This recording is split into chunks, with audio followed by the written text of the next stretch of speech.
I am a man. I am a man. I am a man. I am a man. I'm a man.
What's up? You can call me Matt. I'm 21 years old and I go to wits. I'm studying film and television. That's such a loaded question. But I think a man to me is okay. Firstly, like I'm not gonna go over the whole gender chat. That's a whole different conversation. But I think a man is someone who stands up for their own values. Someone who stands for what's right, even when the majority are standing for what's wrong. And I guess someone who is true to themselves. I think authenticity is something I've been really valuing lately within myself and also within masculinity as a whole. When I look at it, I really question it and think, is this authentic? Is this really the real thing? But yeah, I think that's what a man is. But very loaded question. I don't think I did it justice. But yeah. Very interesting question for me because I didn't really get lessons in manhood from when I was little. Didn't have a dad growing up. I didn't really have a father figure growing up either. Like when I tell you, it felt like it was just me, and like in terms of masculinity, at least, it just felt like it was just me against the world. So I can't really say there were specific lessons I learned apart from what the media said, like, oh, boys do this and girls do that and all that. That's something I challenged from an early age because I figured I'm a boy, so like whatever I like is what I like. Just because society says a boy doesn't like pink, if that for real. Like, pardon my language, pardon my, thought, but better, like, that really shouldn't matter. But some things I've been learning recently in my adulthood are things like keeping true to my values no matter what and standing up for what's right or what I think is right. Um, I've been getting into really being truthful to who you are and not letting people dictate that. Uh, you know, things from the media, I've been also unlearning that too, and also learning to shut the noise from that. For example, like, oh, men must do like the Ndota must movement, hate that, Sana. And it's something I tuned into unknowingly when I was like a teenager because when you don't really have you don't have someone to ground you in real life, you really let the internet and the media and just society as a whole, like, they just eat you fly. You don't have someone to ground you there. So while things like that, for example, I kind of let myself drift off there. But I recently did away with that. Really doesn't matter what I think is correct stands, I guess, because um in my situation no one really showed me anything. So I think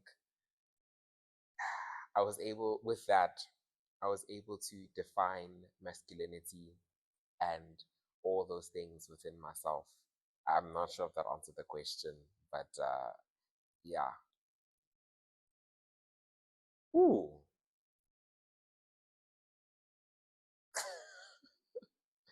How do I exercise my manhood? Damn it. I think the honest answer I can give you is just being myself. Honestly speaking, it's just living in the fact that I am a man, and that should be good enough. I shouldn't have to perform a certain way to be perceived as a man or to be a man. I'm just a man by virtue of me being a man. So I think that's the ways I exercise manhood, is just being myself and operating in authenticity. Yeah.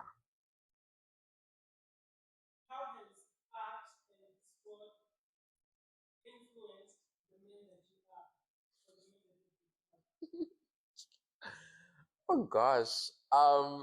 Okay, I'll answer the art question first. Art has influenced everything in regards to being a man to me. Everything. From the way I walk, talk, the way I perceive masculinity, it has really influenced my even um my thought on masculinity in itself. I found that art spaces are so free when it comes to masculinity because I mean, we have men in dresses and they're still men. You know what I mean? They aren't being emasculated because they're wearing dresses. They're still men, despite the femininity of it all. I'm not sure if that correlates or makes sense. So that's how art has influenced my masculinity. With sport, okay, long story, but I used to be really into soccer socially. I used to really like that was my ish. Like World Cup season, I was there. I bought into everything soccer at that point. But when I was a child, I was like I think 4 at the time, 4 or 5 at the time. I was in preschool and there was an incident where I wasn't allowed to play with the girls for whatever reason. There was this dollhouse and the boys weren't allowed in there, but all my friends were in there. I was like, what do I do? So I went to the boys and I saw that they were playing soccer. And I don't know, in my head, something equated me being able to play with them with me wearing the right gear. So that day, went to my mother, hey mother, listen here. I want soccer gear. Please get me some. And shame, it was peak soccer season. I'm sure she had to save and save, but whatever.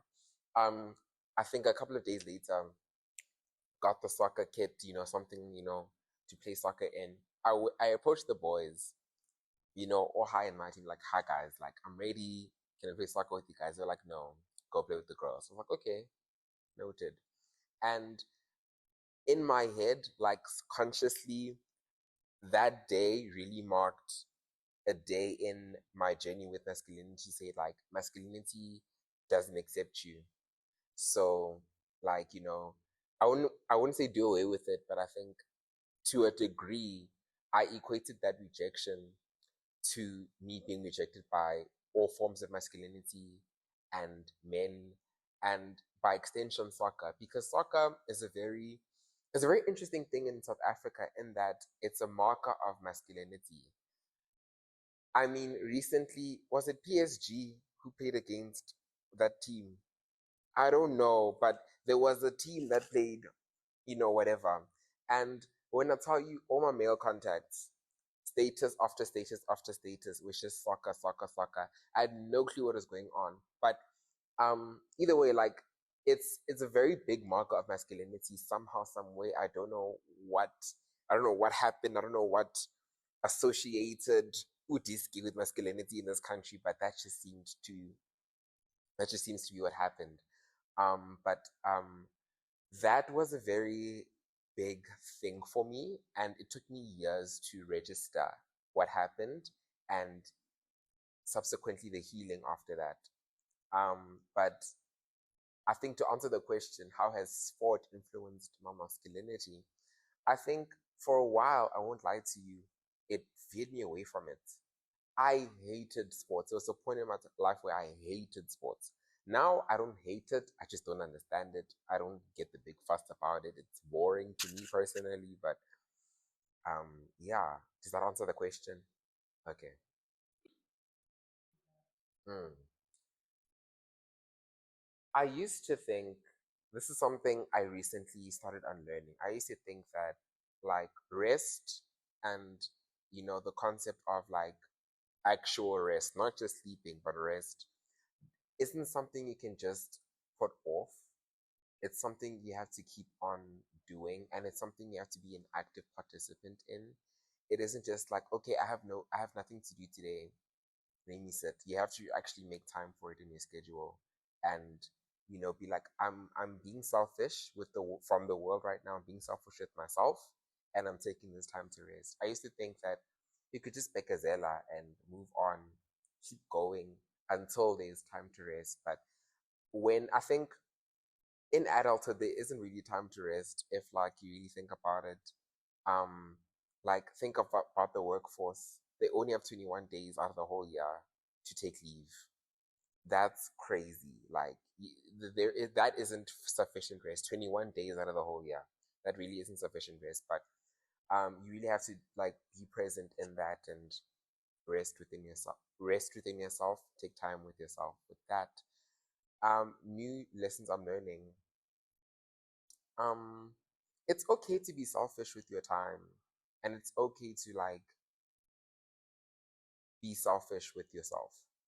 um I don't know where I learned this, I don't know how I learned this, but I used to think like I had to avail myself to everyone and do everything so that like I don't know what I was trying to achieve with that, but I used to just be like on the go go go go go all the time. But when I got burnt out recently, my clinical psychologist sat me down and was like, Ondi, Matt, you need to rest. You need to actually sit down and rest. You can't just keep going and going. You're gonna burn out. And then when you're burnt out, there's nothing you can do there. It's like, it's game over. So, in order to keep going, you have to lay back. Yeah. Wow. Interesting question. Wow. Okay. I guess jeopardizes my mental health. I'm someone who likes to think, because it's been revealed to me that this isn't how I actually operate. But I'm someone who's very easygoing. Like everything is like, guys, it's okay. It's not that serious. Everything's chill. Water off a duck's back, whatever. But recently, I won't lie to you. People's opinions matter to me, low key. And I think to an overall degree, they matter to a lot of men and people in general. So I think what society needs to do, low key, needs to firstly mind their business. High key, like mind their business. And also, I mean, this is kind of something that I know isn't necessarily realistic, but in my ideal world, I think people need to stop judging people and really lead with compassion, because you don't know what the other person's going through. You don't know what led to the person that they are today. So I think that, and also the world needs to stop being hateful. It's so exhausting being in the world today. I mean, xenophobia, racism, homophobia, like all these things. It's so much. I think we really need to just mind our business and lead with compassion. And I promise you, a lot of the world's problems would be solved if we just did that. Lead with compassion and love and mind our own business. I hope that was a good answer. Yes, yes. Oh my word. Amazing question. So recently, for my experimental film, it's a project in fourth year.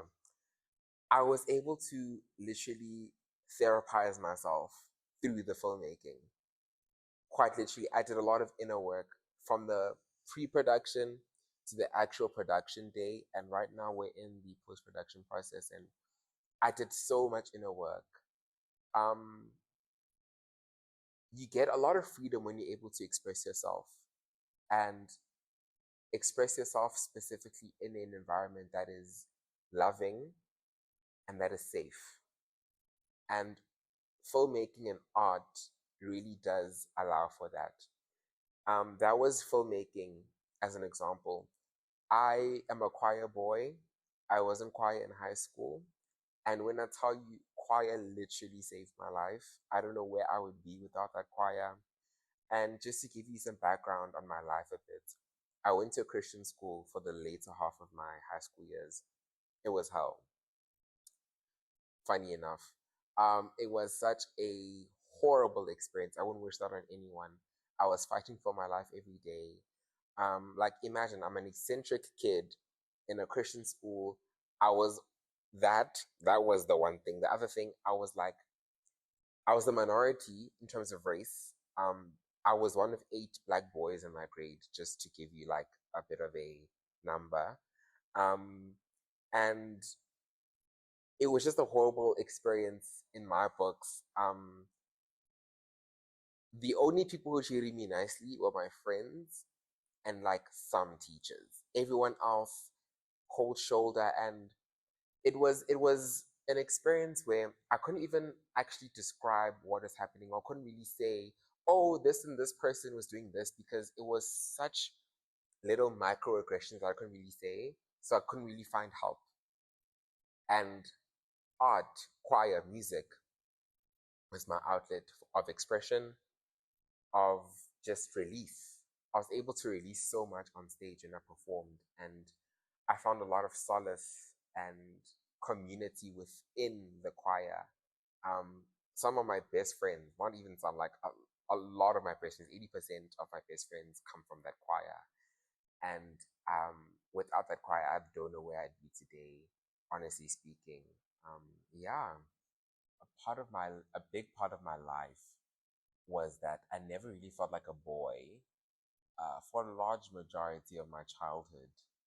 And I say childhood because, that's what it was to me, a childhood. Um, I never really felt like a boy until I made friends with uh, my guy friends, my like long-time guy friends now, when I was 18 years old. So after matric, when I basically gained independence, as the world would say. Yeah, that was the first time I actually really felt what boyhood was, and I experienced it then for the first time. And before that, I had guy friends, absolutely. I had really cool guy friends, but with those guys in particular, men always talk about how they need to be around the guys, the guys, because they let their kind of hair down, for lack of a better metaphor. They let their hair down when they're around the guys. And with my other guy friends, I never really felt like I could do that until I met my guy friends, my most recent guy friends. And another added layer was, in my childhood, I could always lean on my ambiguity. Um, I was quite androgynous when I was a child. Apparently, I always thought that I was very much obviously a boy, but according to other people, it could be either or. In fact, my great aunt once told me I was very beautiful. Like I wasn't handsome, I was beautiful, and she was right, of course. And it's only when I became an adult, and recently so, that I was faced with my identity as a man.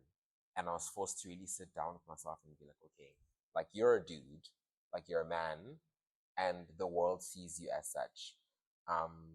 The world doesn't really see me as androgynous anymore, like it used to. Now it's like, yeah, you're a man. And when I first encountered this, I felt like I had expectations put onto me being a man. But after really sitting with this identity crisis I had, basically, I was like, I'm my own man. I can be a man in my own terms.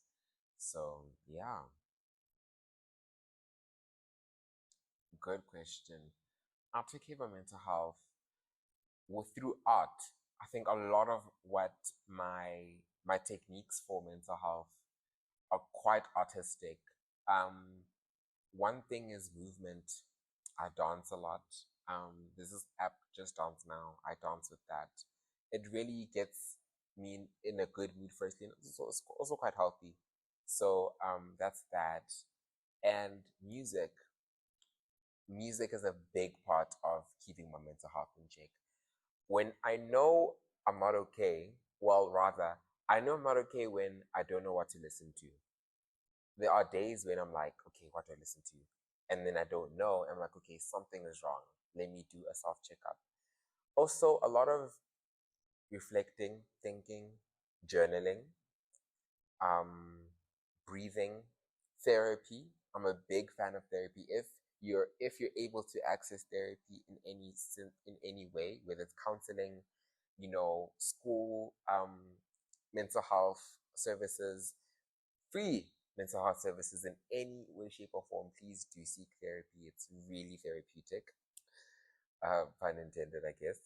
Um, yeah, I think those are the ways to take care of a mental health. Woo! That's so okay. Okay. Brr, okay. What's the meaning? Okay. Okay. Okay. Hey, I'm Matt, and I'm a man. Arsenal lost the game. Period. They won. Was it? Wait. Hold on. PSG won the game, guys. One shirt. Yes, yes, yes.